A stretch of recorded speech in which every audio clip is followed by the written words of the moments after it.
የአዳም ኃጢአት ኢምፒውትድ ወይም ደግሞ ካውንትድ ከተደረገ የክርስቶስም ራይቸስነስ ወይም ጽድቅ ካውንትድ ይደረጋል ብሏል።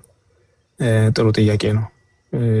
የአዳም ኃጢአት ወደ ሰው ልጅ ኢምፒውትድ የተደረገው ወይም የተቆጠረው በናቹራል በርዝ ነው ማለት በመወለድ ማለት ነው።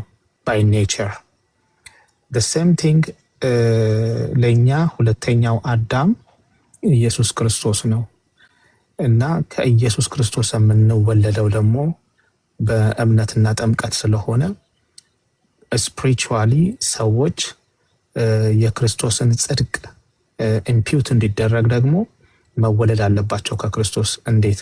በጸጋው በእምነት ማለት ነው። ስለዚህ በዚህ መልኩ ሰዎች ሲወለዱ ነው ያ የሚቆጠርለት የክርስቶስ ጽድቅ የሚቆጠርለት። ስለዚህ ከክርስቶስ ያልተወለደ ሰው አውቶማቲካሊ ከዚህ ጽድቅ ወይም ደግሞ ጽድቅ ካውንት ከሚደረግበት ውጪ ይሆናል ማለት ነው። ስለዚህ ኢየሱስ ክርስቶስ ጽድቅን ስለፈጸመ ብቻ ሰዎች ሁሉ አውቶማቲካሊ ጽድቅን ያገኛሉ ማለት አይደለም። ለምን? ምክንያቱም ሰዎች ከአዳም ስለተወለዱ ነው ኃጢአት ኢምፒውትድ የሆነው። ስለዚህ ሰዎች ከክርስቶስ ሲወለዱ ነው ኃጢአት አውቶማቲካሊ ኢምፒውትድ የሚሆነው። ከክርስቶስ ደግሞ የምንወለደው በእምነትና በጥምቀት ነው ባጭሩ። እሺ ኦኬ፣ ጥሩ ነው።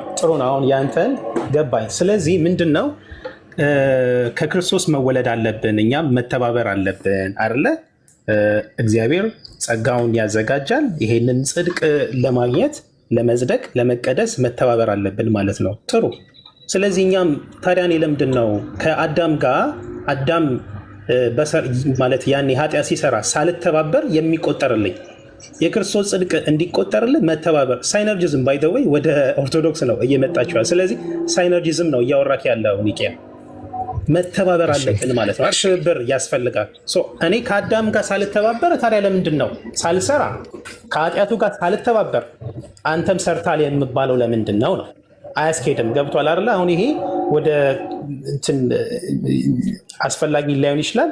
ክርስቶስ ለተመረጡት ነው ወደዛም ቴዎሎጂ ይሄዳል። ገብቷል? አይደለም።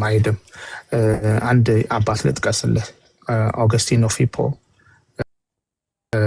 ባሉት መጽሐፎቹ ላይ አንድ ነገር ላንብብልህ። በተለይም ኦገስቲን አጌንስት ጁሊያን ላይ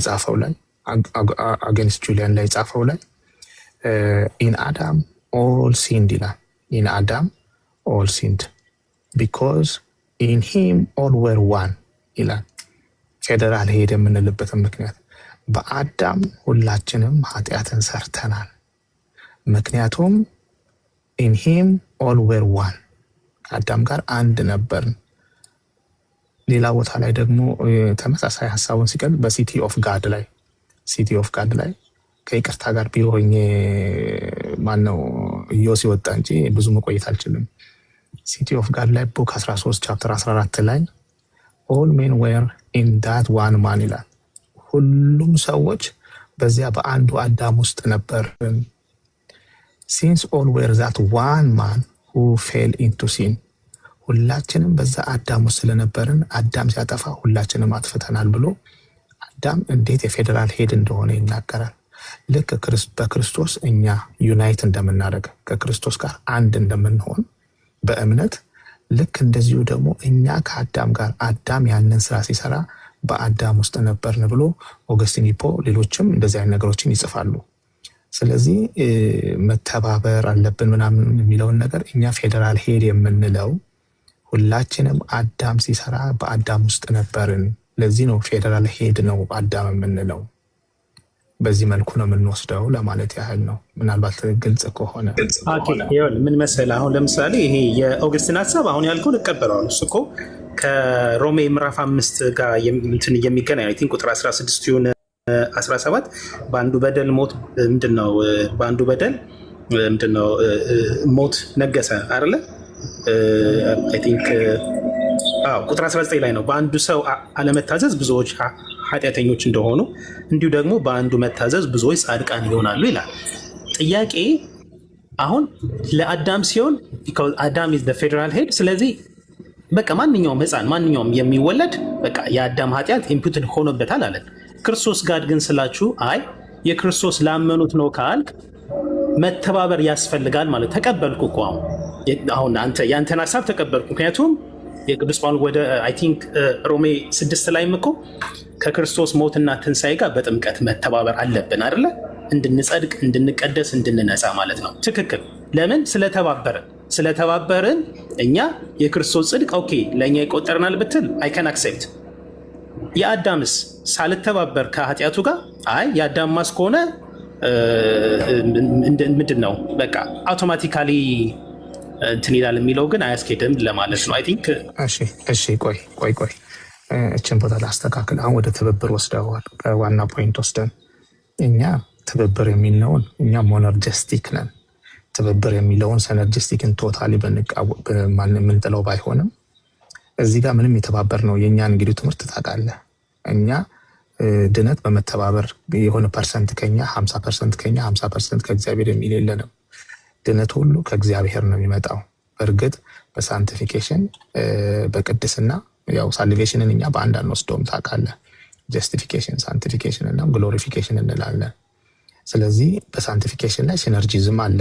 ኦፍኮርስ የስ ስንል ስንጠመቅ አዎ ስንል የመሳሰሉ ሳንቲፊኬሽን ላይ እንጠቀመዋለን። ሲነርጂዝምን ቶታሊ ቆርጠን አንጥለውም።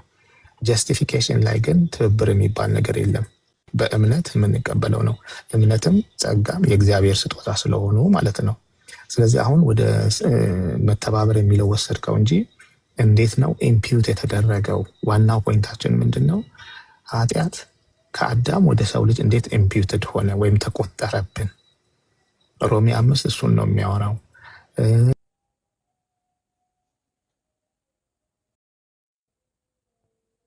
እንዴት ነው ደግሞ የክርስቶስ ጽድቅ እኛ መስቀል ላይ ሳንሄድ እኛ ፐርሰናሊ ሳንከፍል እንዴት ነው ለኛ የክርስቶስ ጽድቅ የተቆጠረው ስንል ደግሞ በእምነት በኩል በጸጋ በኩል። ከአዳምስ እንዴት ነው ኃጢአትን እኛ የተካፈልነው? ከአዳም ባይ ኔቸር በመወለዳችን፣ ሁለቱም በመወለድ ነው። ከክርስቶስም በመወለድ ነው የምናገኘው ጽድቅን፣ ከአዳምን በመወለድ ነው ኃጢአትን ያገኘ ነው።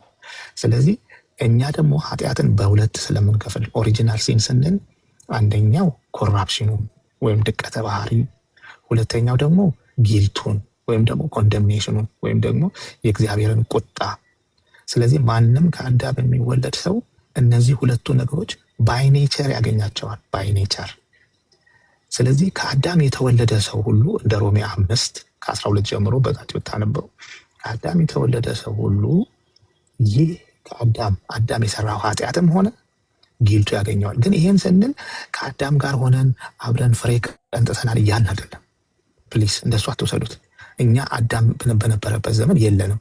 ነገር ግን ባይ ኔቸር በአዳም ውስጥ ነበረን ይላል ኦገስቲን እንደሚናገረው፣ ቅዱስ ኦገስቲን እንደሚናገረው እኛ ሁላችን አዳም ውስጥ ነበርን። ልክ ለምሳሌ ሌዊ በአብርሃም ወገብ ውስጥ እንደነበረ፣ ሌዊ በአብርሃም ወገብ ውስጥ ሆኖ አስራትን እንደተቀበለ እንደሚለው እዚህም ቦታ ላይ ደግሞ ልክ እኛ በአዳም ውስጥ ነበርን። ለዚህ ነው አዳምን ፌዴራል ሄድ ነው የምንለው። ፌዴራል ሄድ ነው። ለምሳሌ እንበልና ኤግዛምፕል አበበ ቢቂላ በማራቶን አሸነፈ። ያሸነፈው አበበ ቢቂላ ነው። ፐርሰናሊ አበበ ቢቂላ ነው ያሸነፈው። ነገር ግን እስከ ዛሬ ድረስ በዛ ማራቶን አሸንፋለች ተብሎ የሚነገረው ማን ነው? ኢትዮጵያ ናት። ኢትዮጵያ አሸንፋለች የመጀመሪያውን ማራቶን ተብላ እንደዚህ ተብሎ የሚነገር ያሰራው ግን ማን ነው? ምክንያቱም በኢትዮጵያ ስም አበበ ቢቂላም ሰዎች ሁሉ እዛ ኢትዮጵያ በምትባል ሀገር ውስጥ ነው ያለ ነው። የኢትዮጵያ ባንዲራ የተሰቀለው። ስለዚህ when we say ፌደራል ሄድ እኛ ሁላችን ኦገስቲን ኦፍ ሂፖ እንደሚናገረው ሁላችንም በአዳም ውስጥ ነበረን እያለ ነው። በክርስቶስ ውስጥ ለመሆን ደግሞ ከክርስቶስ ጋር አንድ ለመሆን ደግሞ በጥምቀትና በሱ ጸጋ በእምነትና በጥምቀት በእግዚአብሔር ጸጋ ከክርስቶስ ጋር አንድ እንሆናለን። ከእርሱ እንወለዳለን። ስንወለድ እኛ ሳንሰቀል መስቀል ላይ እኛ ሳንገረፍ እኛ የእግዚአብሔር ቁጣ ሳይወርድብን ክርስቶስ የሰራው ስራ ለእኛ ይቆጠራል። እንዴት? በእምነት በመወለዳችን በጥምቀት በመወለዳችን። በእንዲህ መልኩ ነው ሁለቱ የሚፈቱት ለማለት ነው። አንቺ ወይ ይቅርታ አድርጊልኝ፣ በጣም ድምፄንም ከፍ ማድረግ አልቻልኩኝም ስራ ላይ ስለሆንኩኝ ነው። ምናልባት ነገ ቤት ስለመሆን ነገ ማውራት እንችላለን። እሺ ግን የአበበ ቢቂላ ግን ያልከው አሁን ጥሩ እንትን ነው ያነሳው ምሳሌ። ግን ኦፍኮርስ የእሱ ድል የኢትዮጵያውያን ድል ሆኖ ይቆጠራል፣ እቀበላለሁ ይህንን። ነገር ግን እኛ ከአበበ ቢቂላ ጋር አልሮጥንም። ገብቷል? አሁን የእናንተ ሀሳብ ምን መሰለህ? አሁን ሲን ኢምፒውትድ ስትሉ የአበበ ቢቂላ ድሉ ብቻ ሳይሆን እኛ ራሱ ሮጠናል እያልክ ነው። እዛ እንትኑ ላይ ትራክ ወይም መሙ ላይ ሆነን ኢትዮጵያን ሙሉ ስንት 120 ሚሊዮን ያለ ነው። ያ ሁላ ሰው ከአበበ ቢቂላ ጋር ሮጦ አብረን አሸንፈናል ነው ሀሳባችሁ እንጂ አሁን በተናገርከው ምሳሌ ግን ከሆነ ምንም አይቆረቆኝ ለማለት ነው።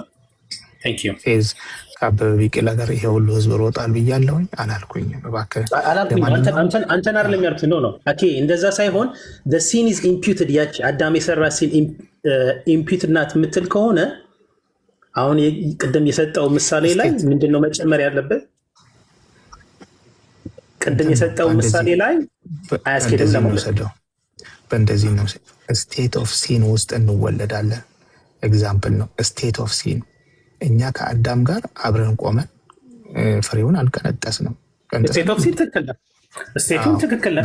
ስቴቱ ከሆነ በቃ በዛ ነው የምንወስድ ስንወለድ ማንኛውም። ለዚህም ነው እኛ ሕፃን ልጅን ስናጠምቅ በቤተ ክርስቲያን ውስጥም እንደውም ነገ ከቻልኩኝ ይህንን ሀሳብ ካነሳን እናወራለን።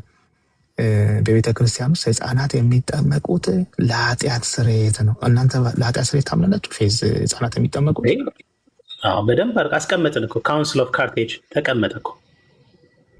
ኦርቶዶክስ ትቀበላለች ለሕፃናት ፎር ዘ ሪሚሽን ኦፍ ኦሪጂናል ሲን። አንቺ እንደዛ ነበረ እንደምናውቀው አይደለም። ለኔ ማለት ነው እኛም ደንግጠናል ብሎ እኔ አሁን የተቀበልኩ የአበበ ቢቂላ ሀሳብ በጣም አሪፍ ምሳሌ ነው። እውነት አሪፍ ምሳሌ ተመችቶኛል።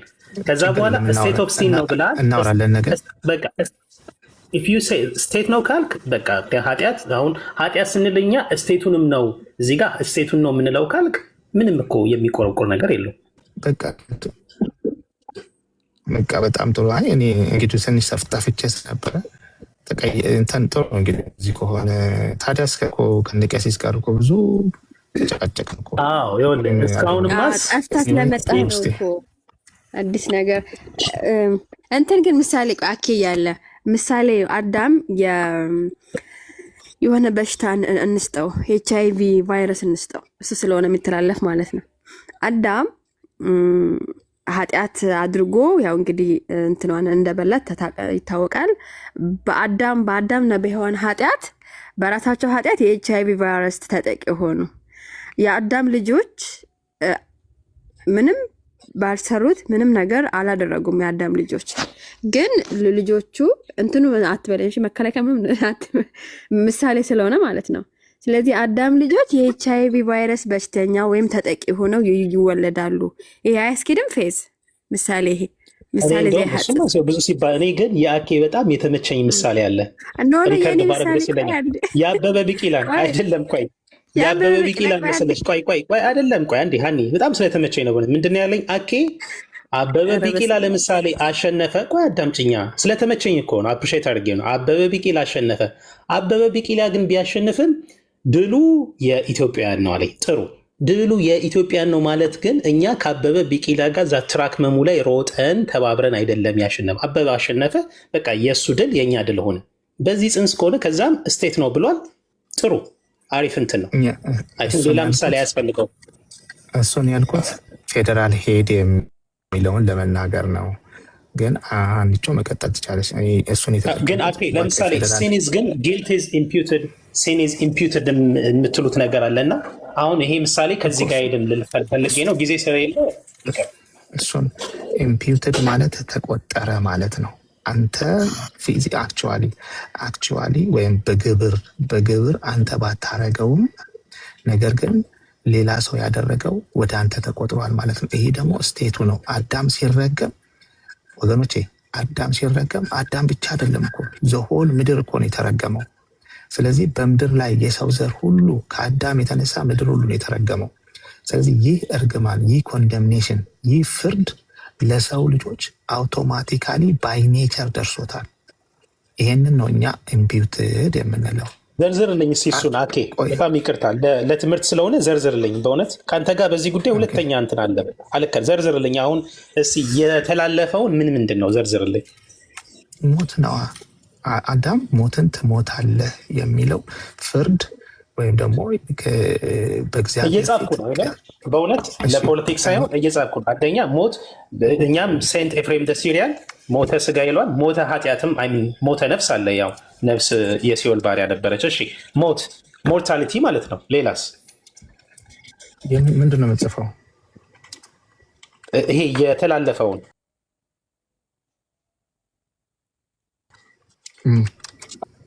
ለምሳሌ ሞርታሊቲ ብላል። ሞርታሊቲ ኦፍ ቦዝ ፍሌሽ ኤንድ ሶል ነበር። ኦፍኮርስ ሞተ ስጋ፣ ሞተ ኃጢአት። ሌላስ ምንድን ነው የተላለፈ? ሞት አለ ብለናል አይደለም? ማለት ሞት በስጋም በነፍስም ሰዎች ሞተዋል።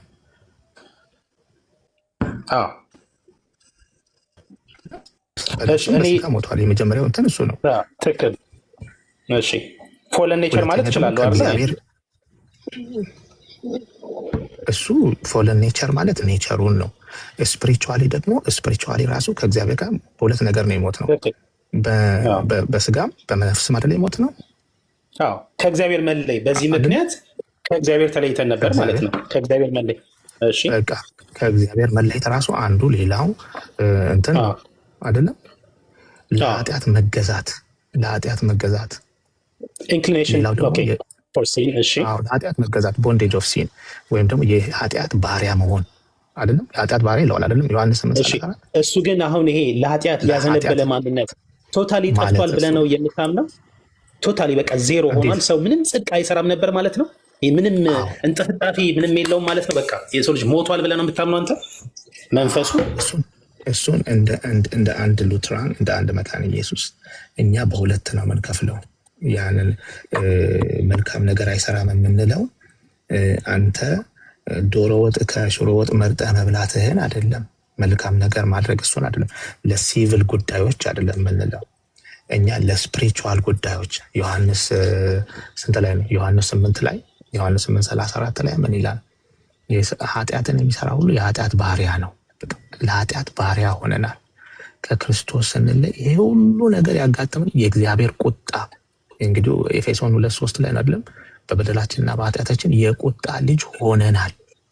ይሄ ሁሉ አዳም በሰራው ኃጢአት ኔቸራችን ብቻ አይደለም የተጎዳው። ኔቸራችን ብቻ ሳይሆን እኛ ላይ ፍርድ ሁሉ መጥቷል። ፍርድ ሁለት ነገር ነው። ለዚህ ነው እኛ ኦሪጂናል ሲን ስንል ፍርዱንም እንደገና ደግሞ የድቀተ ባህሪያችንም ጋር ተያይዞ የመጣውን ነው። ስለዚህ በእነዚህ በሁለቱ መልኩ ነው የምናስበው። ለዚህ ነው ህፃን ልጅ ለምሳሌ አሁን አክቹዋል ኃጢአት ስለሰራ አይደለም የሚጠመቀው። ህፃን ልጅ ምን ይሰራል? ኃጢአት አይሰራም። ህፃን ልጅ ገና የ8 ቀን ልጅ ቆሞ ኃጢአት ይሰራል? አይሰራም። ታዲያ ለምንድን ነው የምታጠምቀው? ምክንያቱም ጊልት ኃጢአት እኛ በድቀተ ባህሪ ብቻ አይደለም የምናምነው፣ በፍርድም ኃጢአት ነው። እግዚአብሔር እኛ ላይ የቁጣ ልጆች ሆነናል እግዚአብሔር ላይ በማመጻችን። ስለዚህ እነዚህን ሁሉ ከኃጢአት የሚያጥብልን ጥምቀት ነው ብለን እናምናለን። አየህ፣ ጊልትን ኃጢአት ካላደረከው በእርግጥ የኮፕቲክ ቤተክርስቲያን ትቀበለዋለች፣ የኢትዮጵያ ኦርቶዶክስ ማትቀበለው። ግን ጊልትን ኃጢአት ካላደረከው ጥምቀትህ ወደ ክርስቶስ መቀላቀል ብቻ ነው ብለን የምታምነው እንጂ ምክንያቱም ያ ህፃን ኃጢአት አልሰራም እኮ በ8ኛው ቀን ወይም ደግሞ ለኔቸሩ ነው የምታጠፍቀው የሚለውን ነገር ነው። ኤኒዌይ ፌዝ ነገ ነው የኮፕቲክን ይኸውልህ አይደለም። ቆይ እዚህ ጋር አንድ ነገር ተሳሳት። ኮፕቲክ ትቀበሏለች። እኛ እኮ ቆይ ሃኒ ገባኝ 2 ደቂቃ እኮ ነው የማወራው። የውርስ ኃጢአት ብላ ታዲያ ለምን ተረጎመችው? አኬ የውርስ ኃጢአት እኮ አለችው። ነገ ስራ ቦታ ነው ነገናን ወይም ደግሞ እንትናት መጣ ከብት ዩቲ ከመጣ ዮሲ መለሳለሁ ትላለህ። ዮሲ በዚሁ ሀሳብ እሺ አኬ ግን ይሄንን ኮሬክት ላድርግና ኮፕቲክም እኛ ኦሪየንታልም አንድ ነው። እዚህ ላይ ያለን አስተምሮ የቋንቋ ልዩነት ሊኖር ይችላል። እኛም እኮ ቀጥታ ኢቨን የዌስተርን ይሄ ተርሚኖሎጂንም እንኳን ወስደን የውርስ ኃጢአት እንኳን ነው ምንም ችግር የለም። አሁን ኃጢአት ስንል እኛ ላይክ ስቴቱን ነው አሁን ቅድም እየገለጽክልኝ ነው ካልክ እኔ እኮ ምንም እንትን የምለው ነገር የለም። የአበበ ቢቂላ ምሳሌ ግን ተመችቶኛል፣ እጠቀመዋለሁ። ፌዝ በጣም ተቀይሮብኛል እና በጣም እየተስማማን ነው እና እኔ እስቲ ሌሎችም ሰዎች ይሄ አሁን አንተ የምትለው ነገር ካል እኛ ምንም የሚያከራክረን ነገር ያለ አይመስለኝም። እኔ ግራ ገብቶኛል። እስቲ ነገ እናወራበታለን። የተሻለ ነገር ይዘህ መጥተሃል። እየተሳቡ ነው እንደ ሊዲያ ማለት ነው። እየተሳባችሁ ነው እንዳለ እንደ ሊዲያ አፌን አዘጋ ሼማን ያለው አፌን አዘጋ እንደ ሊዲያ እየተከፈተ ነው፣ ወደ ኦርቶዶክስ ሊመጣ ነው እያሉ ነው። ማን ያወራተው አኬማ በቅርቡ በእውነት ለዚህ ነው እኮ ኒቅያን ያበዛው።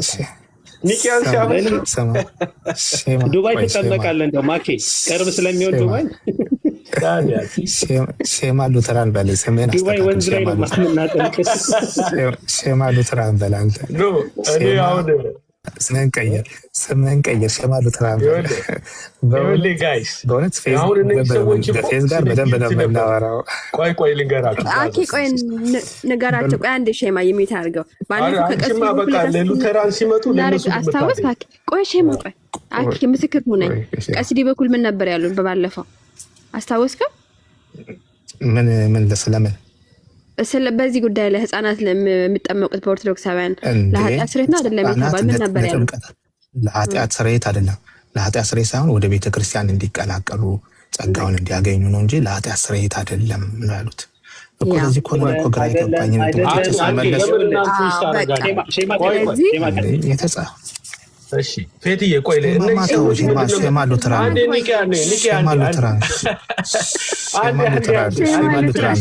አጋልጣለሁ።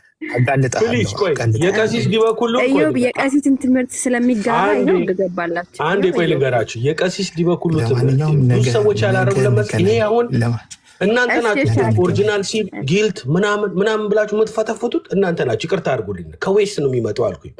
እኛ ጋር ቆይ ልንገርሽ ውድቀት የሚለው አንዴ እንትን ልበል ማስታወቂያ ነገር እኔ ተከብቤ ያለው በአራት ሰው ግቡልኝ። እሺ ቀጥል። የቀሲስን ስም አጥፍተሽ ታዲያ እኛ ጋር የተለያዩ ብለሽ እሳቸውን ለምሳሌ አሁን ጥምቀት ጸጋ መልበሻ ነው ካልሻቸው አሁን የሚሉት የተራቆተ ሰው ለኃጢአኔ ቆይ ልንገርሽ እዮብ ስለነበረ እዮብ መጥቷል። አንዴ ልመልስ። ጭራሽ ተስፋ ደስ ይልካል። ሀና ፕሊስ አንዴ ሀና ቆይ አንዴ ቀሲስ ዲበኩሉን ዛሬ ብጠይቂያቸው ጥምቀት ዛሬ አሰባቸው ቀየሩ አይደለም? ፕሊስ ምክንያቱም ይሄ ከእናንተ የመጣ ነው። ይሄ ኦሪጂናል ሲል ምናምን የመጣው ቃሉ ራሱ የኛ ኢስተርን አባቶች በሌላ ነበር የሚገልጹት። እናንተ ናችሁ እዛ እነ ፐላጊዮስም ምንም መጥተው ችግር ፈጥሮ እነ ኦገስቲንም የፈጠሩት ማለት እናንተ በሚገባችሁ መልክ ነው የሰጧቸው። እኛ ግን የምንለው ለምሳሌ አሁን ቀሲስን ብጠይቃቸው ጥምቀት ለምን ያስፈልጋል ጸጋ መልበሻ ነው ካልሻቸው፣ አዎ የተራቆተው አዳም መልበሻውን በአዲስ ኪዳን እኛ ጸጋ የምንለብስ ነው ይላል። ኦኬ ቀሲስ ጥምቀት ልጅ ለመሆን ነው ካልሽ ልጅ ለመሆን ነው ይሉሻል። አሁን ቆይ እኔ ቀሲስ ሼር እያደረኩ ነው ያልኩኝ። አይደለም እኔ ሼር ይምጡ ቀሲስ ይምጡ። እሳቸውን ቢመጡ ልንገርሽ አሁን ምንድን ነው የቃላት ቋንቋ የቃላት ትዊስት የቃላት ምንድን ነው እኛ ኢስተርኖች እኛ ኦርቶዶክሳውያን የምንረዳበት የነበረውና እናንተን በአዲስ መናፍቅ በመጣ ቁጥር ካቴኪዝም ምናምን እያለን ብቻ አዲስ ፍልስፍና እናመጣም፣ አዲስ ትምህርት አናመጣም። እኛ የነበረውን የቆየ ምንድን ነው ጥምቀት ለኃጢአት ስርየት ሲባል ምን ማለት ነው? ስለ ልጅነት ነው የምናወራው፣ ጸጋ ስለ መልበስ ነው የምናወራው፣ ከቅዱሳን ህብረት መሆን ነው፣ የክርስቶስ አካል መሆን ነው። ይሄ የኛ አገላለጽ ነው። ይሄ ቃል እሳቸው ይሄንን ያሉት። አንቺ ደግሞ የምትይው ነገር እሳቸው ነበርክ አይደለም አጠቃላይ ሀሳቡ ነው የምልሽ። አይደለም ይኸው አጠቃላይ ሀሳቡ እሳቸው እኮ ቃል በቃል 2 ጊዜ ነው ብታይ እኔ ቤት መጥተው አዳም ቤትም ይኸው ኢዮብ ምስክር አለ እንግዲህ ነበረ ግን ካረሳው እኔ ቤት ጠየኳቸው። አዳም ቤትም ሄጄ ህፃናት የሚጠመቁት ለኃጢአት ስሬት ነው ወይ ብዬ ስጠይቃቸው አይደለም ለኃጢአት ስሬት ለአዋቂ ነው፣ ህፃናት ግን አንድ ጥያቄ ልጠይቅሽ በአማርኛው ጊልትና ሲንን ልዩነቱ ንገሪኝ። በአማርኛ ንገሪኝ። ጊልት ምንድን ነው? ሲን ምንድን ነው? ጊልት ያንኑ አዳም የበላው ከአዳም ጋር መብላት ማለት ነው። ጊልቱ ኖ አይደለም። በአማርኛ ንገሪኝ። በአማርኛ ጊልት ምን ማለት እኮ? ጊልት ማለት ይሄ ምንድን ነበር በአማርኛው?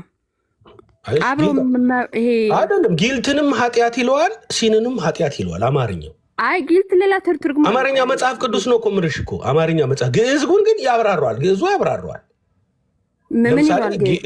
ለምሳሌ ጌጋ መተላለፍ ይለዋል፣ አበሳን ደግሞ እንትን ይለዋል። ገባሽ? አበሳን ጌጋ ምናምን የራሱ ግዕዝ ብዙ ነገር አለ። ለምሳሌ ጌጋ፣ አበሳ ሁለቱም ሲን ናቸው፣ ግን የተለያዩ ናቸው።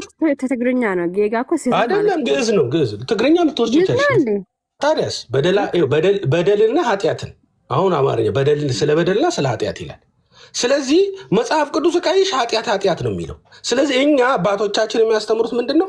ኃጢአት ሲባል ብዙ ሰው የሚመስለው ጊልት ምን ነበር ያልከው? ጊልት በደሉ ነው አይደለ? አዳም የበላው በደል እኮ ልክ ነው። ጊልት ማለት በደል ነው አይደል? በደል ግን አማርኛው መጽሐፍ ግን ኃጢአት ነው የሚለው። እኛ ጋር ግን ጌጋና አበሳ ብሎ ጌጋ እኮ ትግርኛ ነው። ትግርኛ አሁን ጌጋ ብትለኝ ተሳስተሻል ነው እያልከኝ ያለው። ጌጋ ያው ግዕዝ ከትግርኛ ጋር ስለሚወራረድ አበሳና ጌጋ ስህተት ማለት ነው። ስህተት አበሳ አይ ቲንክ አበሳ ትንሽ ለየት ያለ ትርጉም አለ አይደል? አበሳ በደልና ኃጢአት። አሁን ምንድነው አማርኛው ቋንቋው ፐርፌክት አይናገሩም። በምንድነው መሰልሽ? በቃላት ሳይሆን በእንትን ይገልጹታል ማለት ነው አባቶቻችን። በምንድነው አንዳንዴ አማርኛው በራሱ አሁን ስዋሂሊ ቋንቋ የምትናገሪ ከሆነ ወርዶቹ በጣም ትንሽ ናቸው፣ ብዙ የማይገልጡት ነገር አለ። ሞር ቋንቋ እየዳበረ ሲመጣ እየተፍታታ አሁን ለምንድን ወደ ትርጉም እንሄደው? ቀሲስም አሁን በዚህ ዘመን ነው ያሉት። እኛ ቀሲስም ብጠይቂያቸው ልጅ ለመሆን አይደለም ይሉሻል። አሁን ቀሲስ ስመጪ ልጅ ከመጡት ክሊያቸው ቸግራ አሁን ቀሲስም ብታያቸው ጸጋ መልበሻ ከሆነ ልጅ ለመሆኛ ካሉሽ ልጅ የሚሆነው እኮ ልጅ ያልሆነ ሰው ነው እኮ አይደለም እንዴ? ጸጋ እኮ የተራቆተ ሰው ጸጋ ነው። ኃጢአት ስሬት ጋር የነበረ ሼማ እኛ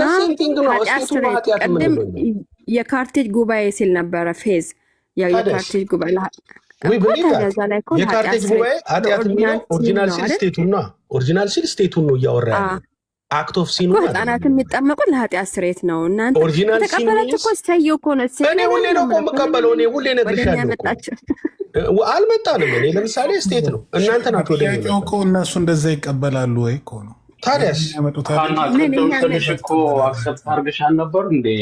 እኔ ተናገርኩት እኮ የተለየ አልነበረም ማለት ነው። ቆይ ኢዮብ ለኢዮብ ጥያቄ አለ። ኢዮብ ቀሲስ ብሏል አላሉም? ቆይ ኢዮብ ምስክር ቀሲስ ነው ሼማ ያለውን ነው ያሉት። ምንም የሚለይ ነገር አላሉም ቀሲስ። አረ ዛሬ ቀስ ምነው ጠፉ? ግን ቆይ እስኪ እኔ ቅድም እኮ እናንተ አሁን ሼማ እንዳለው እናንተ ታምናላችሁ? ሼማ እንዳለው እናንተ ታምናላችሁ? የኛ እኮ ቀደም ኢዮስያ ነበበላችሁ። በቃ እሱ ኢዮስያ ነበበላችሁ። ጊልትና ፍርድ አለበት ህፃን ልጅ እያላችሁ አንዴ እናንተ እኔ ምሳሌ እኮ አደረኩኝ በኤችአይቪ ምንድን ነው በኢየሱስ በሽታ ራሱ ጠፋብኝ። የኤችአይቪ ቫይረስ ተጠቂ የሆኑ 2 ባልና ሚስቶች በሰሩት ኃጢአት ነው። መቼስ ባልየው ወይ ሚስትየው ዝሙት ስላደረገች ነው የኤችአይቪ በሽታ ተጠቂ የሆኑት። 2 ባልና ሚስቶች ልጅ ሲወልዱ ልጃቸው የኤችአይቪ በሽተኛ ሆኖ ይወለዳል። አሁን ልጁ ምን አደረገ? የነዛ ልጆች ማለት የነዛ ባልና ሚስት የልጁ ጥፋት ነው። ኢዮብ ራልዬ ቆይ አንዴ ኢዮብ እስኪ ንገረኝ። ይሄን ምሳሌው የልጆች ጥፋት ነው ወይስ የአባት ነው የእናት ችግር ነው? ስለዚህ እኛ አዳምና ሔዋን ከእግዚአብሔር ብንትንን የእግዚአብሔር ትእዛዝ በመተላለፍ አትብሉ የተባሉትን በልተው ኃጢአት ሰሩ። ስለዚህ እኛ ደግሞ የአዳምና የሔዋን ልጆች ነን። ስለዚህ እኛም ልክ ልጆች የኤችአይቪ በሽታ ተጠቂ ሆነው እንደተወለዱ እኛም የአዳም ልጅ ዘር ስለሆነ እኛም በኃጢአቱ ተጠቂ ነን ማለት ነው። የኤችአይቪ በሽታ ለገሃነም ያስፈርዳል። እንዴ ምሳሌ እኮ ነው የሰጠው ስለ ገሃነም ምን አገባው? ምሳሌ እሱን እኮ ነው። ልጁ ኃጢአተኛ ነው ትላላችሁ እናንተ። ፍርደኛ ነው፣ ፍርድ አለበት። ባይ ዘ ዌይ ኤችአይቪ በሽታ የሚመጣ በዝሙት ምክንያት ነው። ያ ሰውዬ ንስሐ ካልገባ የእናንተን አይደለም አሁን የእናንተን አስተምሮ መልሹ። ንስሐ ካልገባ ሰውዬ ሲኦል ነው የሚገባው። ምክንያቱም በዝሙት የሚወለደውን ህፃን ነው ያልኩሽ። ሼማ እንዳለው እናንተ ብታምኑ ኖሮ ልክ እንደኛ ነው። ህፃናት በደለኞች ናቸው ሲወለዱ። አማርኛው ስቴት የውጤቱ አይደለም። አሁን ህፃናት በደለኞች ናቸው ወይ ሲወለዱ? በደለ ምንድነው? ጊልቱ ምንድነው? አይደል ጊልቱን በአማርኛ ነው ማለት ህፃናት ናቸው ሲወለዱ በደለኛ ናቸው ወይ? በደለኛ ናቸው ወይ? ይኸውልህ ህፃናት ሲወለዱ እግዚአብሔር ፈሪሃ እግዚአብሔር የላቸውም አይደል? ህፃናት ሲወለዱ አይደለም። ህፃናት ሲወለዱ ሀና ስሚኝ፣ ቆይ ህፃናት ሲወለዱ በደለኛ ናቸው? የእናንተን ትምህርት ነው እኮ የምጠይቅሽ እኮ ህፃናት ሲወለዱ በደለኛ ስትል ምንድነው? ሲወለዱ ኃጢአተኛ ናቸው። እሱ ነው በደልና ኃጢአትን መለየት አለብሽ ማለት እኮ። ልንገርህ ለምን እኔ ልንገርህ የኛ ልንገርህ ህፃናት ሲወለዱ ኃጢአተኛ ናቸው ምን ብትለኝ እግዚአብሔርን የመፈለግ አቅም የላቸውም። ገባ? በደለኛ ናቸው ወይ? በደለኛ ኃጢአተኛ ናቸው። በደል ምንድን ነው? አይደለም አማርኛው በደለኛ ናቸው ብላችሁ ኢምፒውትድ ጊልት ማለት እናንተ አሁን ህፃናት ሲወለዱ በደለኛ ሆኖ የሚወለደው ሆኖ የምትሉት እናንተ እሱን ነው የምንቃወም። እኛ ደግሞ ስቴት ነው የምንለው ኃጢአትን። ገባሽ? ኦሪጂናል ሲንን ደግሞ የግብፅን ቤተክርስቲያን ምሳሌ አትምጪ ስለ በሽታ ስታምጪ ወይንም ምሳሌ እኮ የኛን እኮ ነው የሰጠው የኛን የኦሪጂናልን ምሳሌ በኤችአይቪ በሽታ ነው እንትን ያለው። እኛ ስለዚህ የምናስተላልፈው እኛ ነን። ሼማ የጠየቀሽን ጥያቄ መልሹ። በጣም ቀላል ጥያቄ ነው። ህፃናት በደለኛ ናቸው? አዎ ህፃናት ሲወለዱ ኃጢአተኛ ሆኖ ነው። በደለኛ ናቸው። በደል ምን ማለት ነው? በደለኛ ጊልት እኮ ነው። በደል እኮ ጊልቲ ናቸው ወይ? ጊልት ማለት ከአዳምና ከሔዋን ጋር አብረው በሉ ነው። ምንም በደለኛ ናቸው ወይ? ለምን እንዲኩ እኮ በደለኛ ኃጢአተኛ ናቸው። ህፃናት ኃጢአተኛ ናቸው። እሱ ነው የሚለየን። እሱ በደለኛ ናቸው ኃጢአተኛ ናቸው አትቀበሉ። ጊልቲ ናቸው የምትለው በደለኛ ናቸው የሚለው በደለኛና ኃጢአተኛ ልዩነቱ ነገር እኔ ጊልት አላልኩም። እሱን ነው እናንተ እንደዛ ነው የምትሉት ነው። ሉተራውያን የሚሉት ኢምፒውትድ ጊልት ነው እያልኩሽ ያለሽ። አንቺን የእኛን ትምህርት ነው ለመምጣት ወደ የሳብሽ የመጣሽው። አሁን ስለ ሲን የምታወሪው በሙሉ የኮፕቲክ ምናምን ነው የምትወስጂው።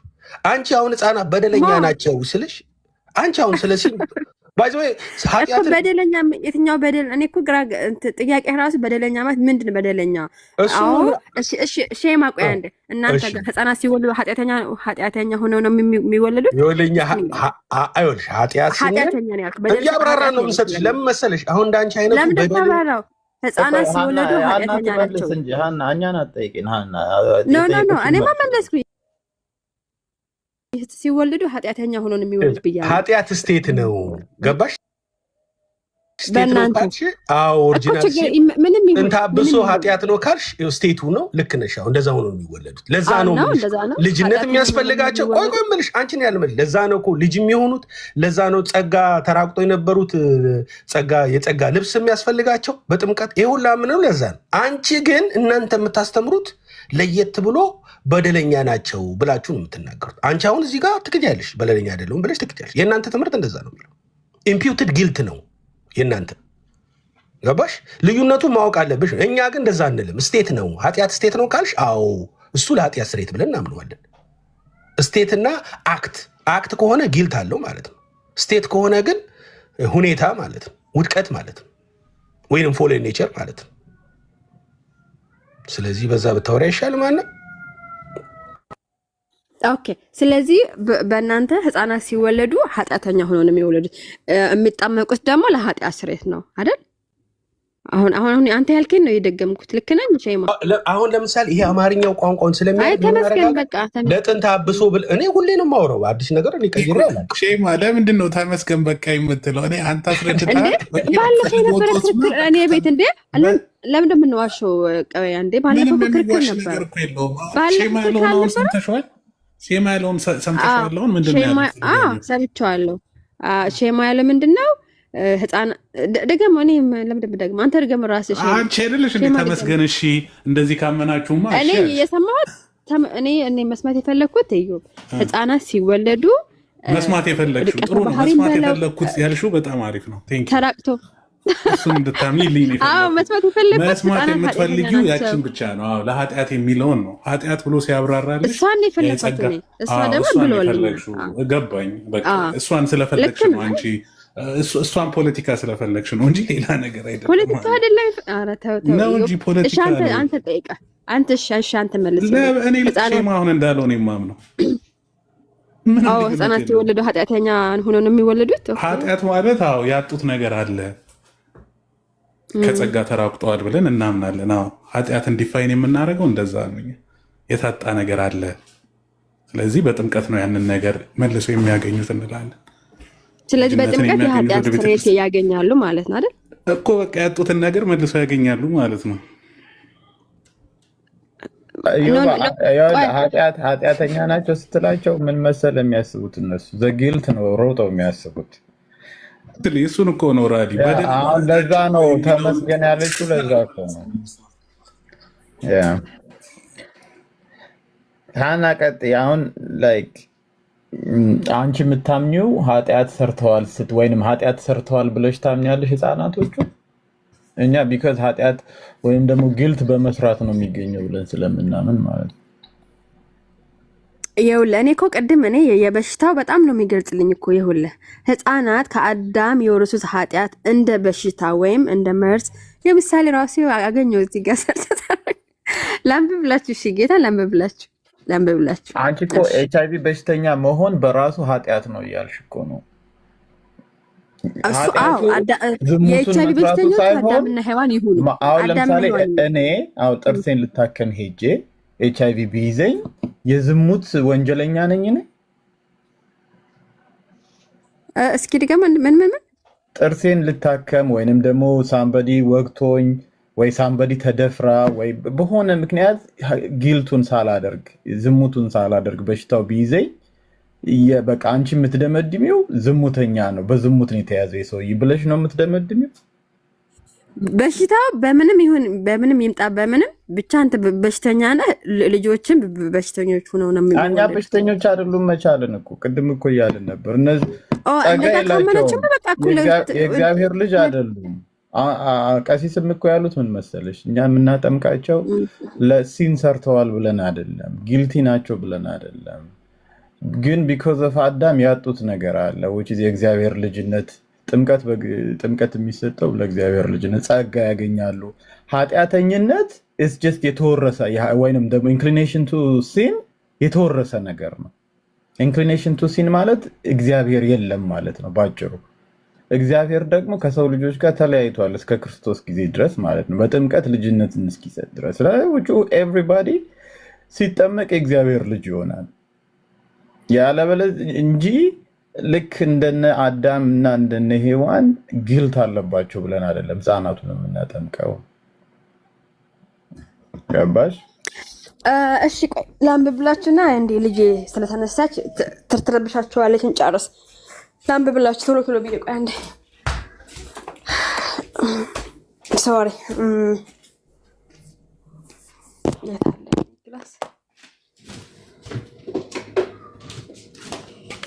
በርግጥ ቅድም ዮሴያን በባል አጭር ነገር ነው ያነበበ ሌላ ሰው አታስገቡ እንዴ ልትጨምቂ ነው እንዴ አይገለም ልጄ ተነስታለች በራሳችን እንምለው ብለን እኮ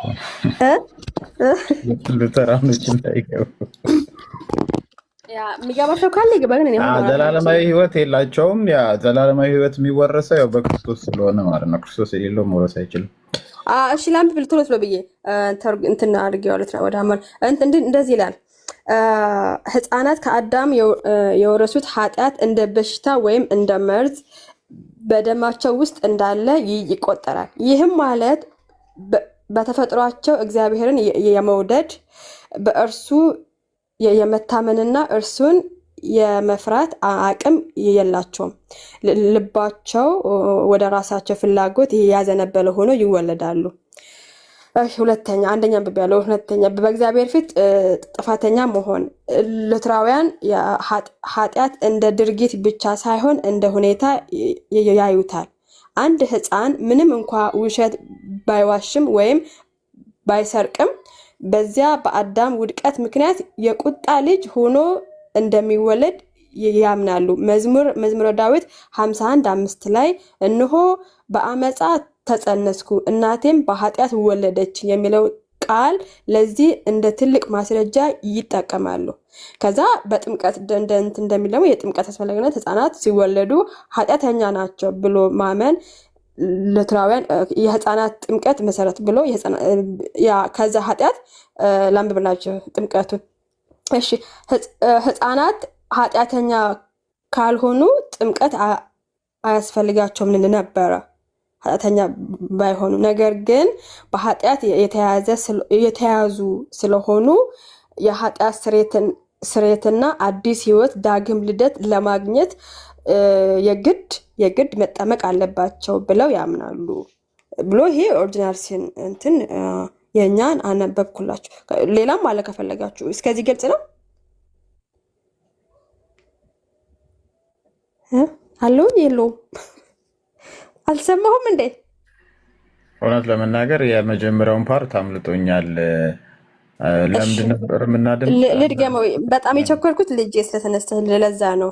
ይደገም? እሺ መድገም እችላለሁ፣ ግን አሁን ስሙኝ። እሺ ስደግመው በፕሊዝ ስሙኝ። እሺ ወይ ጉድ ነገር አላንበበው። እሺ ሶሪ ሚታረኩኝ። የኛ እምነት ሉትራውያን ኃጢአት እንደ ድርጊት ብቻ ሳይሆን እንደ ሁኔታ ያዩታል። አንድ ሕፃን ምንም እንኳ ውሸት ባይዋሽም ወይም ባይሰርቅም በዚያ በአዳም ውድቀት ምክንያት የቁጣ ልጅ ሆኖ እንደሚወለድ ያምናሉ። መዝሙረ ዳዊት 51 ላይ ምዕራፍ 50 ቁጥር 5 ላይ ያለው እነሆ በአመፃ ተጸነስኩ እናቴም በኃጢአት ወለደች የሚለውን ቃል ለዚህ እንደ ትልቅ ማስረጃ ይጠቅሳሉ። ከላይ ሶሪ አንደኛ ሰላም ሁለተኛ ይቅርታ በጣም አንደኛ ለምፍላች ጋር አንዴ ኦኬ። ሕፃናት ከአዳም የወረሱት ኃጢአት እንደ በሽታ ወይም እንደ መርዝ በደማቸው ውስጥ እንዳለ ይቆጥራል። ይህም ማለት በተፈጥሯቸው እግዚአብሔር የመውደድ በእርሱ የመታመንና የእርሱን የመፍራት አቅም የላቸውም። ልባቸው ወደ ራሳቸው ፍላጎት ያዘነበለ ሆኖ ይወለዳሉ። ከዛ ሁለተኛ ኃጢአትን እንደ ድርጊት ብቻ ሳይሆን እንደ ሁኔታ ያዩታል። አንድ ሕፃን ምንም እንኳ ውሸት ባይዋሽ ወይም ባይሰርቅ በዚያ በአዳም ውድቀት ምክንያት የቁጣ ልጅ ሆኖ እንደሚወለድ ነው። ጥቅሱ መዝሙረ ዳዊት 51:5 ላይ እነሆ በአመፃ ተጸነስኩ እናቴም በኃጢአት ወለደችኝ የሚለውን ቃል ለዚህ ትልቅ እንደ ማስረጃ ነው። ጥምቀት የሚያስፈልገው ደግሞ ታዲያ ጊልቲ ነው እኮ አሁን ጊልት ሰርቷል እኮ አይሉም። ያንን ጊልት ተሸክሟል፣ ያንን ጊልት ይዟል እኮ አይደለም የሚለው ይሄ የሚለው እኮ እናንተ ናችሁ እኮ ጊልት ብላችሁ ታምናላችሁ እኮ ያላችሁኝ እናንተ ናችሁ እኮ ጊልት ነው የምትሉት። ህፃኑ ጊልት የለውም እኮ ነው የምንልሽ። ቅድም ሼማያ ላይ እናንተ ጊልቱ ህፃኑ ላይ ጊልቱ አለ ብላችሁ ለምታምነው እንጂ እኛ እንደዛ እናምንም ብሎኝ እኮ ነበር። ካላመናችሁማ በጣም ጥሩ ነው እኮ እኛም እንስማማለን። ለእኔ ምንም የጎረበጠኝ ነገር የለም። ከአንዳንድ ነገር ይሄንን ትቀበለዋለህ? አሁን እያነበብኩት ትቀበለዋለህ? ህፃኑ ጊልት የለውም። እግዚአብሔርን አጥቷል። አዎ እግዚአብሔርን አጥቷል። ቅድም እኮ ኢዮብ ሲልሽ የነበረው እኮ ኃጢአት ማለት ማጣት ማለት ነው። የእግዚአብሔርን ልጅነት አጥቷል ብለን እናምናለን። ልጁ ሲወለድ ኃጢአተኛ ነው ወይንም ደግሞ ለዛ ነው ኃጢአተኛ የሚለውን ኦብስቴን የምናደርገው ማለት ነው። በቃ ጊልት ነው ወይንም ደግሞ ኦሪጂናል ሲን የሚባለው ነገር የለበትም ልጁ ላይ። የኢፌክቱ ግን አለበት። ለምሳሌ ኢንክሊኔሽን ቱ ሲን፣ ከመርገም ጋር የተያያዙ ነገሮች ልክ እንደተወለደ ራሊ ቆይ እንዴ ኢዮብ ለምሳሌ ህፃናት ጠል ቴዎሎጂ ብሎ ጽፏል። ይሄንን ሳነብ አሁን ራሊ ደግሞ አንተ ምንም አልጎረበጠኝም። ኢዮብ ራሊና ኢዮብ ተሳስማ ላይ ያየው ነገር አለ። ኢዮብ እስኪ ነገር የት ጋር ነው ህፃናት ጠል ያልሰማሁት? አማርኛው እኮ ሜካፕ ቀብተውታል ትላለህ። እንጂ ኢምፒውተድ ጊልት እኮ ነው የሚያምኑት እነሱ ህፃናት። ኢምፒውተድ ጊልት እኔ አሁን እነሱ በትክክል የሚያምኑትን አላውቅም፣ ግን አሁን ያነበበችው ላይ የሚለው ምንድን ነው? ኃጢአት ባይሰሩም ግን እግዚአብሔር ከእነርሱ ጋር እንደሌለ ምናምን የሚለውን ነገር ነው ሞር ስፔሲፊክ አድርጋ ያወራችሁ ማለት ነው እንጂ the guilt is like imputed የሚል ነገር የለው።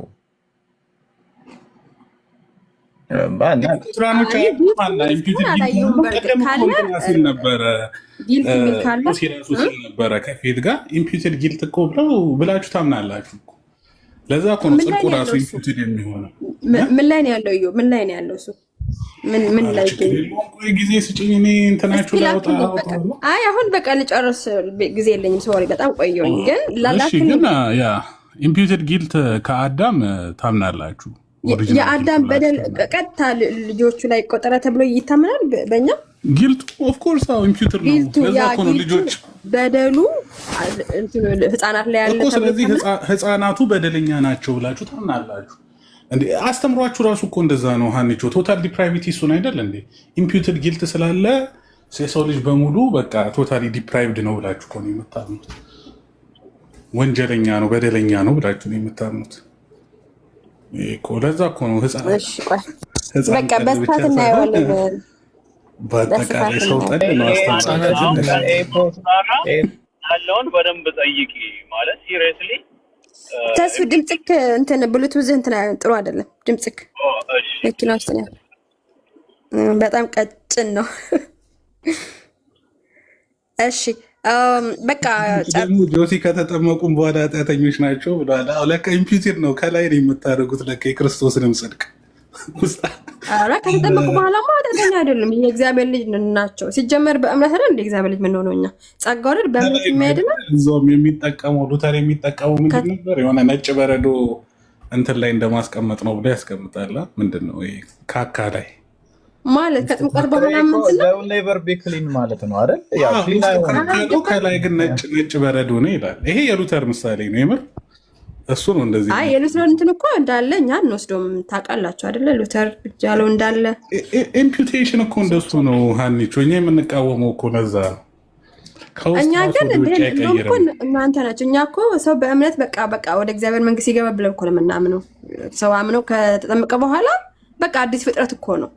አዲስ ፍጥረት ከሆነ ደግሞ ከውስጥ ውጫዊ ውስጣዊም ነው አይደለ እንዴ?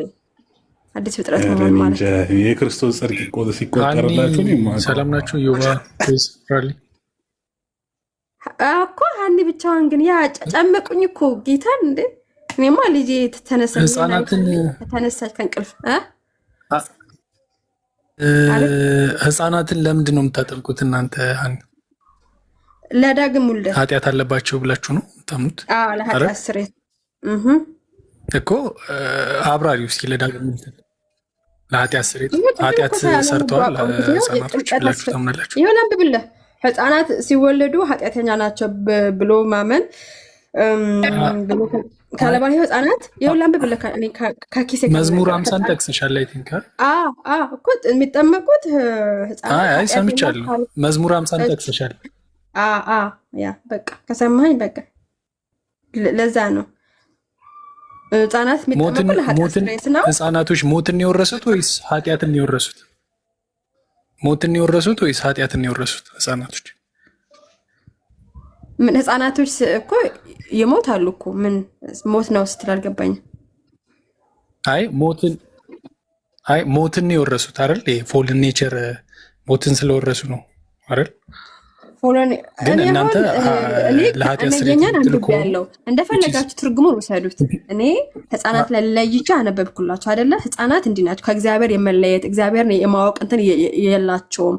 ስለዚህ ሲወለዱ ኃጢአተኛ ሆኖ ነው የሚወለዱት ህፃናት አይደል? ኃጢአተኛ ስለሆኑ የእግዚአብሔር ልጅ ለመሆን መጠመቅ አለባቸው ህፃናት። ለምን? ኦሪጂናል ሲን ስላለባቸው ማለት ነው።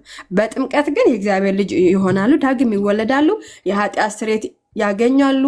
በዮሐንስ 3:5 እንቀበላለን፣ ማቴዎስ 28 እንቀበላለን። ቲቶ ምንድነው ያ ቲቶ ስንት ነበረ? ቲቶ 2:11 ምናምን እሱን ብዙ ጥቅሶች አሉ ለሁሉም የሚሰራ ማለት። እሺ እንትን የኔ ጥያቄ እንትን ምንድን ነው ኃጢአት ስላለባቸው ነው ወይስ አዲስ ፍጥረት እንዲሆኑ ነው ሙታጠብ? ህፃናት ኃጢአት አለባቸው። ህፃናት ኃጢአት አለባቸው። የሚጠመቁት ለኃጢአት ስርየት ነው፣ ለዳግም ውልደት ነው፣ የእግዚአብሔር ልጅ ለመሆን ነው። ሰው አታስገባ ራሊ ፕሊስ፣ ሰው አታስገባ። ይሄ ነው ተመለሰልህ። ስለዚህ የኛ ደግሞ አይ ቅድም ቀሲስን ሚስ ኢንተርፕሬት ስላደረጋቸው እሳቸው ያሉት ህፃናት የሚጠመቁት ሌት ሚ ፊኒሽ አንዴ አንቺ አይ እንትን የእሳቸው አንደርስታንድ ስለማድረግ አይዞህ የሆነች ቀሲስ ብዙም ስለ እንትን ስለሆነ እሳቸው አይቀየሙም፣ እኔም አልቀየማቸው፣ ችግር የለውም። ያሉትን የምደግመው ቀሲስ ምን አለ መሰለህ፣ ህፃናት ምንም ኃጢአት የለባቸውም፣ ንጹህ ናቸው። የሚጠመቁት ግን ከእግዚአብሔር ጋር ምን ነበር ከእግዚአብሔር ጋር ለመተባበር ዳግም ለመወለድ ምናምን ነው እንጂ ለኃጢአት ስርየት ብለን እኛ አንልም። ለኃጢአት ስርየት ብለን የምንለው ለአዋቂዎች ነው። አዋቂዎች ያው የድርጊት ኃጢአት ስላለ ማለት ነው፣ አድገው ኃጢአት ስለሚሰሩ። ይሄ ነገር ግን ለህፃናት አይሰራም አሉኝ። እኔ ደግሞ የኒቅያን ክሪድ ታዲያ ይህን ክሪድ እንዴት ነው የሚያዩት ብዬ ስጠይቃቸው እሱ ነገር ለአዋቂ ነው እንጂ ለህፃናት አይደለም። ቃል በቃል ይኸው እንደው እሳቸው ሲመጡ በቃ እሳቸው ፊት የምደግመው ቃል ነው የምነግርህ። እየሰሙ ሊሆን ይችላል በሌላ አካውንት አይደል ነው። አሁን ቀጥል። እንትን እኮ ነው አሁን ኦርቶዶክስ ምን እንደሆነ ታውቂያለሽ? ለአዲስ አዳማዊ ማንነት ስለነበራቸው ክርስቶሳዊ ማንነት እንዲኖራቸው ሁሉ በአዳም እንደሚሞቱ በክርስቶስ ሕያዋን ይሆናሉ ይላል። ስለዚህ አሮጌው ሰዋችሁን አስወግዱ ስለሚል ቅዱስ ጳውሎስ፣ ስለዚህ አዲሱ ሰዋችን ደግሞ ኢየሱስ ክርስቶስን መልበስ ስላለባቸው ያ ኮራፕቴብል የሚሆነው የአዳማዊ ማንነትን ኢንኮራፕቴብል ወይም በመበስበስ ይዘራል። ቅዱስ ጳውሎስ አንደኛ ቆሮንቶስ ምዕራፍ 15 ላይ በመበስበስ ይዘራል፣ ባለመበስበስ ይነሳል። ስለዚህ የክርስቶስን ማንነት መያዝ ስላለባቸው ሞቱን በሚመስል ሞት ከተባበሩ ትንሣኤን በሚመስል ትንሣኤ ከእሱ ጋር ስለሚተባበሩ ነው።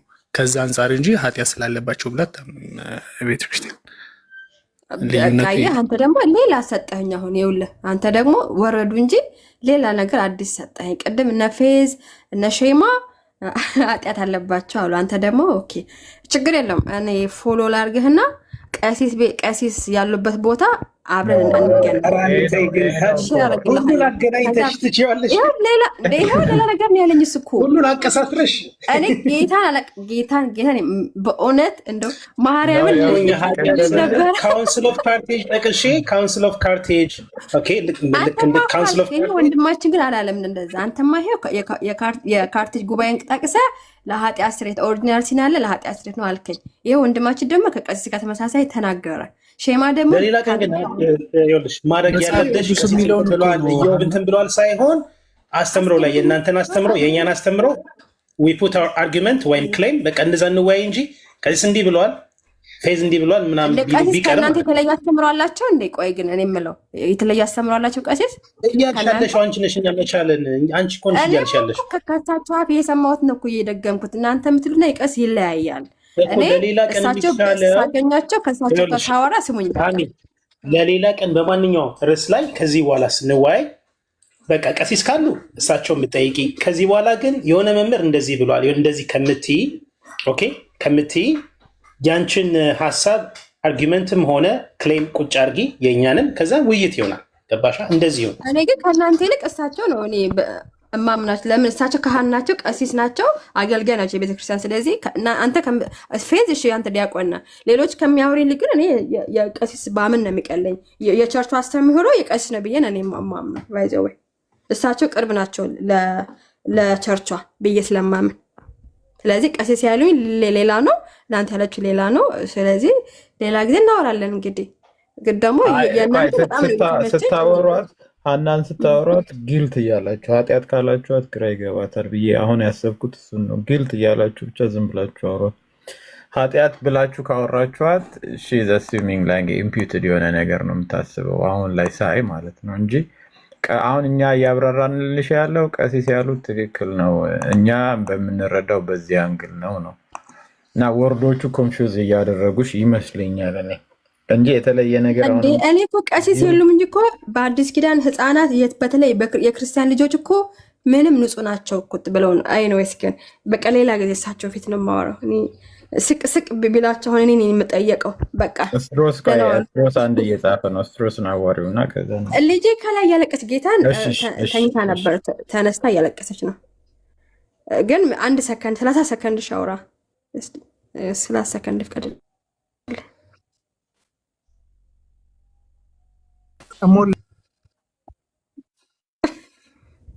ሞላ አለቀ እኮ 30 ሰከንድ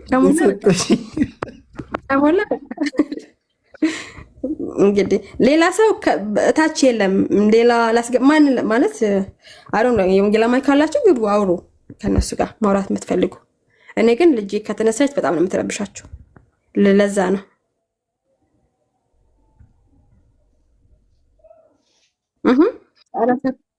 ማሺ በቃ እንትን ልበል ማለት ነው። ላይክ እኛ ጋር ይሄ ጥንተ አብሶን የምንረዳው እንዴት መሰለሽ? ላይክ የኛን መረዳት ነው የምናገረው ማለት ነው። ላይክ አሁን ኮንሲኩዌንስም ሆነ ይሄኛው ላይክ ኃጢአቱ ይሄ ይወረሳል አይነት ነገርም ሲባል ከምን አንጻር መሰለሽ እኛ የምንረዳው? አንድ ምሳሌ ላስረዳሽ። ለምሳሌ አንድ አባት ከባንክ ቤት ተበደረ እንበል። ከባንክ ቤት ሲበደር በባንክ ቤት ሕግ ሰው ቤቱ በሐራጅ ነው የሚሸጥበት ማለት ነው። ከዛ ልጆችን ምናምን ወለደ ማለት ነው። ከዛ ልጆችን ሲወልድ እነዛ ልጆቹ በሐራጅ ስለተሸጠ ቤቱ ከቤቱ ውጭም ነው የሚሆኑት። ጎዳና ከወጣ አባታቸው አብረው ጎዳና ነው የሚወጡት። እኛም አባታችን አዳም ከገነት ስለወጣ እኛም ከገነት ወተናል ማለት ነው። ኦብቪየስሊ ከአዳም ስለተፈጠርን ማለት ነው። አዳም ሲባል እኮ የሰው ልጆች በሙሉ ነው እንጂ አንድ ፐርሰን ብቻ አይደለም አዳም፣ በእኛ አንደርስታንዲንግ ማለት ነው። በእኛ አንትሮፖሎጂን የምንረዳው ከዛ አንጻር ነው። አዳም ተፈጠረ ሲባል የመላው የሰው ልጅ ነው እንጂ መቼስ ወንድና ሴት አድርጎ ፈጠራቸው ነው ያለው እግዚአብሔር ማለት ነው፣ ስለ አዳም ፍጥረት ሲናገር ማለት ነው። ስለዚህ ያ በሐራጅ የተሸጠበት ልጅ አባቱ በተበደረው አባቱ ባጠፋው ነው የወጣው ማለት ነው። ከዚያ ግን ያ ዕዳ ወይም ደግሞ ያ የተበደረውን ብድርም ግን ያ ሕፃን ልጅ ምንም ባላደረገው ያን ብድር የመክፈል ዕዳ ደግሞ ሊኖርበት ይችላል።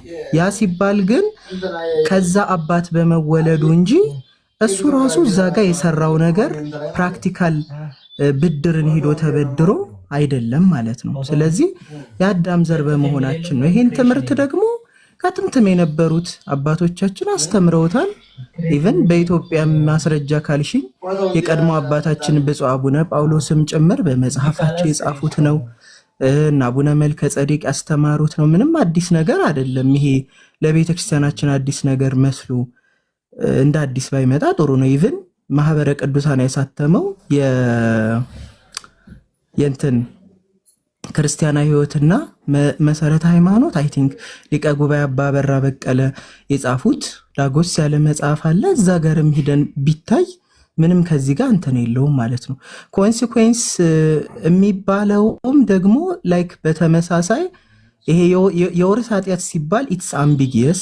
ስለዚህ ኃጢአትን እንዴት ነው የምንወርሰው? አሁን ቅድም ላይ ከአንቺ ስታወሪ እኔ አምቢጊየስ የሆነ ነገር ነው ሲታየኝ የነበረው። ምክንያቱም ኃጢአት እንደ ቫይረስ ስትይ ነበር። ላይክ እንደ ቫይረስ ከተባለ ይሄን ኦሪጂናል ሲንን እንበለው ላይክ ጥንተ አብሶ ወይም አበሳ ጥንት ነው የምንለው እኛ። ይሄንን የሚገልጸው አይነት ምሳሌም ነው ብዬ አልረዳም። ስለዚህ አምቢጊየስ ነው። ስለዚህ ያን አምቢጊየስ መብራራት ስላለበት ኦሪጂናል ሲን ስትይኝ እኔ ምን ማለትሽ ነው ብዬ ጠይቃለሁ። ስለዚህ ኮንሲኩዌንስ ወይም ደግሞ እንትንም ሲባል ላይ ከዚህ ብዙ የራቀ ነገር አይደለም እና የኛ ትምህርት ሳይሆን አይደለም አባቶቻችን ያስተማሩት ነው። ማስረጃ ከተባለ የአቡነ ጳውሎስን ላመጣ እችላለሁ። የሊቀ ጉባኤ አባ በራ በቀለን ላመጣ እችላለሁ። የአባ መልከ ጸዲቅን፣ የአስራት ገብረ ማርያም እንትን ጊዜ በጣም ወሰድክብኝ። አቡነ ጳውሎስ ጳጳስ ነው። እሳቸው በኦርዲናንስ እንደሚያምኑ ግልጽ ነው። የእሳቸው ከሆነ የጠቀስክ አቡነ ጳውሎስ አይደል? የእሳቸው ነው ስማቸው? አዎ እሳቸው ነው። አቡነ ጳውሎስ ብፁዕ አቡነ ጳውሎስ ያረፉት ማለት ነው እኮ ይሄኛውም የእሳቸውን ኤክስፕላኔሽን አልሰማሁም። የቀሲስን ግን የቀሲስ ከምቲ አንቺ አሁን ቅድም ላይክ በሃይራርኪ ስላመንሽ ከኛ ይልቅ ቀሲስ ናቸው ታማኝ። ከቀሲስ ይልቅ ደግሞ ብፁዕ አቡነ ጳውሎስ አሉ፣ ፓትርያርካችን አባታችን። የግል እይታ ነው ሲባል ሰምቻለሁ። ባይዘው የአቡነ ጳውሎስ እንዲህ ነው የሚያምኑት ብሎ ዲቤት ላይ እንደተቃልና እናት ኢዩኤል የሚባል ላይ ግቡና በኦርዲናሪ ሲን ላይ ዲቤት ያደረጉት የአቡነ ጳውሎስ ሲያነሳ ናቲ አይ እሳቸው እኮ አንድ ግለሰብ ናቸው፣ ቤተክርስቲያን ማለት ጳጳስ ሆኑ ማለት እንዳለ ቤተክርስቲያን እይታ ነው ማለት አይደለም ተብሎ ሲመለስ ሰምቻለሁ። ዩቲዩብ ላይ ገብታችሁ የአቡነ መልከ ጸዲቅስ ይሄ የሊቀ ጉባኤ አባበራ በቀለስ ከየት የመጣ ትምህርት ነው ይሄ? እንግዲህ አለ እርስ በርሳቸው አውሩ። እኔ ከልደተ ቃል ጋር እና ናቲ ኢዩኤል ብላችሁ ዩቲዩብ ላይ ሰርች ብታደርጉ በኦሪጂናል ሲን ላይ ብላችሁ ዲቤቱን እዩት። ጌታን እዩ አንተም የዛሬ 2 ዓመት የተደረገ ነው እና አቡነ ጳውሎስ ሲያነሳ ናቲ ሆንኩኝ ለቲክቶክ ቤተክርስቲያን ከጥንትም ጀምሮ እንግዲህ እዚህ ወንድሜ ፌዛ አለ፣ ራሊ አለ፣ ሰንኮሪየስ አለ። በሰንበት ትምህርት ቤት ስማር የሚያደግኩት አሁን የነገርኩሽን ኤክስፕላኔሽን ነው። ሌላ ኤክስፕላኔሽን አልተማርኩም። ከስርም ያላችሁ ኦርቶዶክስ ለኃጢአት ስሬት ስትይ ምን ማለትሽ ነው? ይሄን አብራሪልኝ። ላይክ ለኃጢአት ስሬት ሲባል አንተ ምን ማለት ነው? ህፃናት ኃጢአት ያለባቸው ብለህ ካመንክ ምን እስኪ ንገረኝ እና ወይ እስማማለሁ ወይ አልስማማም። እስኪ ንገረኝ የእናንተ። አሁን ካብራራሁልሽ ሁኔታ አንጻር ህፃናት በዛ ኮንዲሽን ሆነ ይወለዳሉ ኦብቪየስሊ፣ ምክንያቱም የአዳም ልጆች በምን ኮንዲሽን ሆነው ይወለዳሉ? በዛ በጥንተ አብሶ ኮንዲሽን ሆነው ይወለዳሉ። ጥንተ አብሶ ምንድን ነው? ጥንተ አብሶን ቅድም እኮ አብራርቼልሻለሁ አንቺው። አይ ህፃናት አንድ ጨቅላ የአንድ ቀን ህፃን ልጅ ህፃናትም ላይ ሲሆን እነሱ ኃጢአተኛ ናቸው ሲባል የአዳምን ኃጢአት እዛ ሄደው አክቹዋሉን ነገር ፈጽመው አይደለም፣ ግን በዛ ኮንዲሽን ሆነው ይወለዳሉ። እኛ እኮ ጥንተ አብሶን የተረዳ ነው እዚህ ጋር እንደ ኮንዲሽን እና እንደ ኦንቶሎጂካል ነው እንጂ እንደ ፕራክቲካል ሲን አይደለም። ምክንያቱም ቅዱስ ጎርጎርዮስ የታቴቡ ምን ይላል መሰለሽ ስለ ጥንተ አብሶ ሲናገር ኃጢአት በፍቃድ ነው የሚሰራው። ጥንተ አብሶ ግን የፍቃዳዊ ኃጢአትም አይደለም ሲጀመር። ምክንያቱም ፍቃዳዊ እንዲሆን እኛ ኤግዚስት ማድረግ አለብን። ስለዚህ በፍቃድ ህፃናት ልጅ በፍቃድ አይሰሩም። ህፃናት በፍቃድ ኃጢአት አይሰሩም። ይሄ ያው ዓለም የሚያውቀው ነው። ስለዚህ ህፃናት የምን ኃጢአት ነው ያለባቸው ከጥምቀታችሁ በፊት? ላይክ ስለዚህ እኮ አሁን ላብራራልሽ ጠይቀሽኝ ስለሆነ ማለት ነው። ስለዚህ ኢንቮለንተርሊ ነው። ኢንቮለንተርሊ ሲን ይለዋል ቅዱስ ጎርጎርዮስ የታቴቡ ማለት ነው። ስለዚህ እዛ ጋር ኤግዚስት ባለማድረጋችን ቮለንተርሊ ሆነን የሰራነው ነገር የለንም።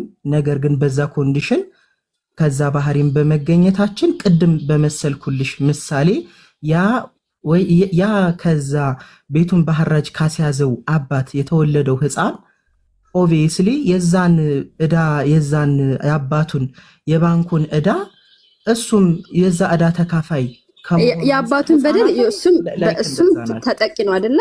የአባትየው ዕዳ ጥሎለት ስለሄደ ለልጁም የአባቱን በደል ወደ እሱ መጣ አይደለ? የአባቱ ጥፋት በለው በደል በለው ቅድም እኮ አብራርቼልሻለሁ። ግን ስለዚህ ህፃኑ በደል አለው አይደለ? የአባትየው ዕዳ አለው ዕዳ አይደል? ያ ዕዳ መከፈል አለበት አይደለ? ሰርቶት አይደለም። ነገር ግን የባንክ ቤቱ ዕዳ ያ ህፃን ልጅ ተጠያቂ ነው። ተጠያቂ የሚሆነው በአባቱ ምክንያት ነው። ሜቢ ቢኖረው ይከፍል ነበረ። ስለዚህ ዕዳው መከፈል አለበት አይደለ? ህፃኑ ምንም ያጠፋው ኃጢአት የለም፣ በአባቱ ጥፋት ነው። ዕዳ አለበት፣ ዕዳው ግን መከፈል አለበት አይደለ? ስለዚህ ህፃን ልጅ ኃጢአት አለበት ማለት ይቻላል። ሲጠመቅ ከጥምቀቱ በፊት ኃጢአተኛ ነው፣ ጥምቀቱ ደግሞ ለኃጢአት ስርየት ነው ማለት ይቻላል ማለት ነው። በዚህ ምሳሌ መሰረት ልክ ነኝ? ለኃጢአት ስርየት ስትል ካብራራሽ በእኔ መንገድ ከሆነ በዚህኛ በምንለው ከሆነ ያልሽው በዛ ኮንዲሽን ማንኛውም ህፃን ይወለዳል። ይወለዳል። አዳም ይሄ ሲምፕል ነው። ባይዘው ይሃንቹ አንደኛ ኦሪጂናል ሲን ሲባል እኔ እናንተ ጋር የምታዘበው በጣም ኢትስ አምቢጊየስ። አሁንም ስቲል የእናንተ እምነት ነው ስቲል ተብራርቷል ብዬ አላስብም። ምክንያቱም ላይክ ቅድም ባብራራሽው ልክ ከሆነ አልቀበልም። ምክንያቱም ኃጢአትን እንደ ቫይረስ ካየ ነው ኦብቪየስሊ ህፃናት የሚወለዱት በተራክቦ ነው።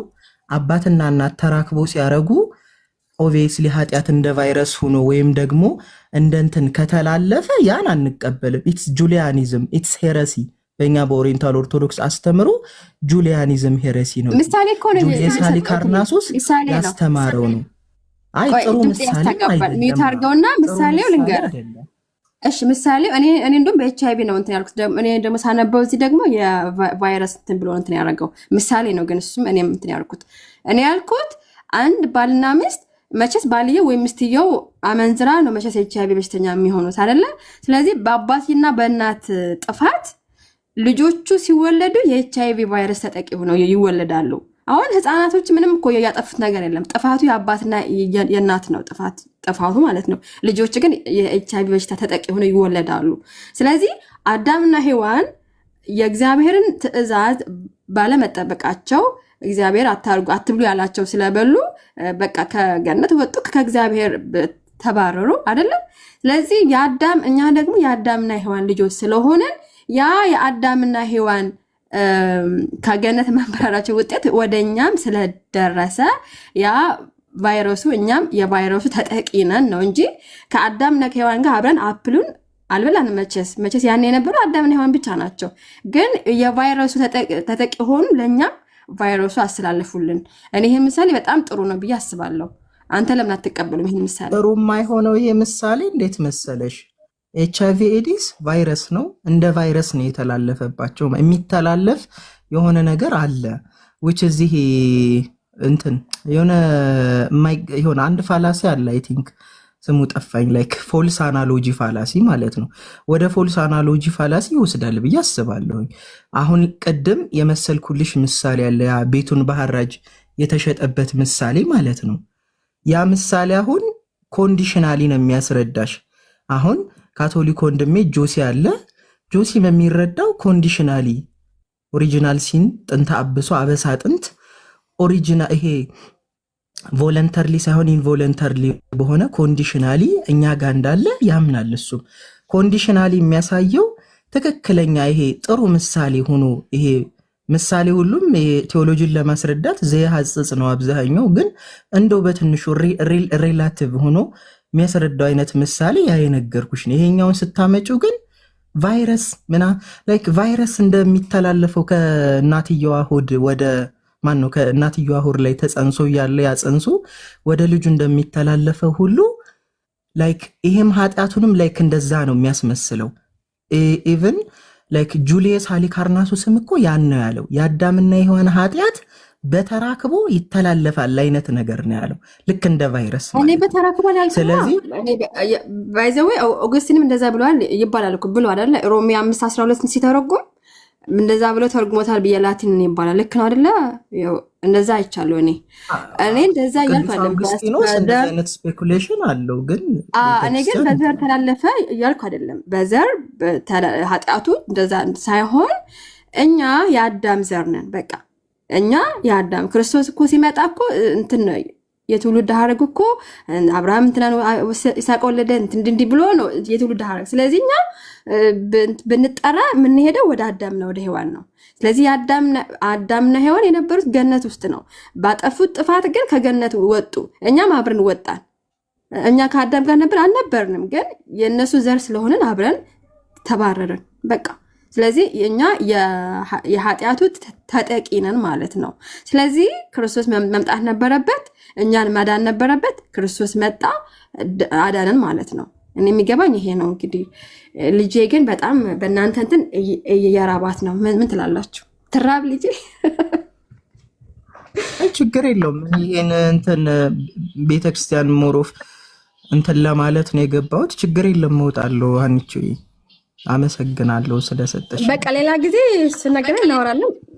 ነገም አኪ ወይም ኒቂያ የኛ ይከፍታል። ሼር አድርግልሃለሁ። ቆይ ፎሎ ላድርግህና ፎሎ ማድረጋችሁ ፎሎ ባክ መልሱ። እሺ ከዛ ሼር ታደርግላችሁ። ኑ በቃ እንደዛ ይሻላል። ቴንክ ዩ። ግን አዳም ነው ጠፋ? እዮብ ጻፍልኝ ከስር አዳም ነው ጠፋ? አዳም ታገኘዋለህ? እስድሮስ ነው። እስድሮስ ስምህ ነው? ግን የማይቸው አላውቅም። አዳም ስምህ ነው አይደለም? መጠሪያ ስሜ የመታወቂያ ስሜ አይደለም። ኦኬ እሺ። አዳም ምንድነው? አዳም ፕሮ አረታው እኔ ነኝ ጥፋተኛ እናንተ መጠየቂ። በቃ ቻው። ምንም እኔ በውስጥ ጽፌ አልጠይቆም እንዴ? ቻው በቃ ራሊ ቻው፣ ፌዝ ቻው።